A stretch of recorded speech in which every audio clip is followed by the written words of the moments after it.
Hello! Today, let's critique the 1927 film The Jazz Singer, directed by Alan Crosland. And let's not forget that this film has quite literally shaped cinema unlike the rest, because this is the first introduction of synchronized sound to motion pictures.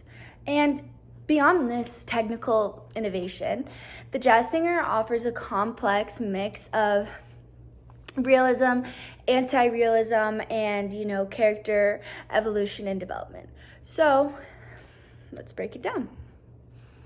So The Jazz Singer obviously is a musical. We see that synchronized sound as Jakey sings, and we really get the also melodrama aspect and a coming of age story as well, blending together his family desires, but also his desire to go out in the world and Broadway and sing and pursue his passions. The setting shifts between his immigrant Jewish community at home, and then we also see the glitz and glam of Broadway in New York, and it's a really new environment for him, and I think that was really exciting both for viewers and for the character himself. And this contrast between settings, I felt also, reflected his struggle inside. He had that desire to be in the glitz and glam, but he also had that desire to stay home with his family. And I thought this was really powerful, taking his internal desires and really portraying them on the screen. So I thought realism was really the backbone of the story, but also we do see anti-realism, but realism and anti-realism play a significant role.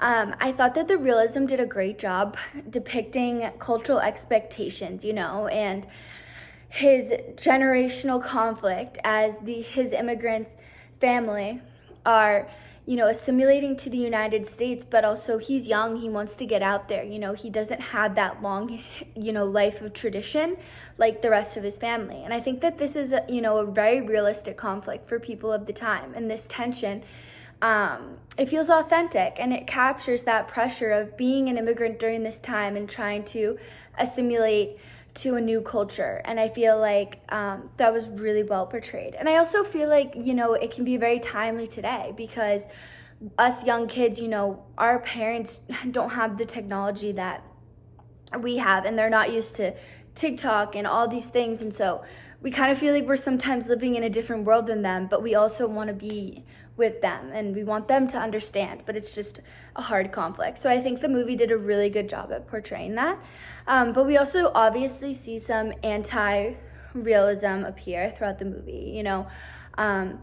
Some of his musical performances, specifically, I thought his blackface performance was realistic for the time, but also a little anti-realistic, obviously, because he's portraying and trying to be something that clearly he's not, and this is deeply problematic today. But at the time, it was part of, that theatrical tradition, so, it could have been an important part of the film.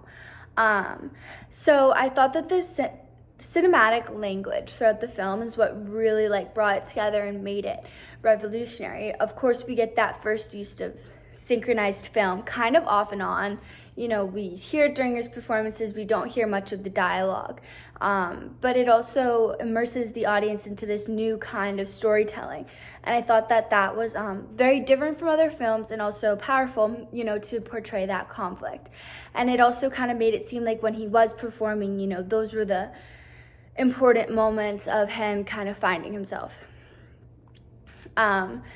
And I think the combination of camera work, intertitles, and the synchronized music really captures that transitional phase in film in a really beautiful way. So that being said, The Jazz Singer wasn't just a film, it was a revolution. It paved the way for this new era of sound and redefined Hollywood forever, because people have just a taste of this new type of film, and they're gonna want more. And its technical achievements are portraying the racial, conflicts, the cultural conflicts, and to be understood during that time.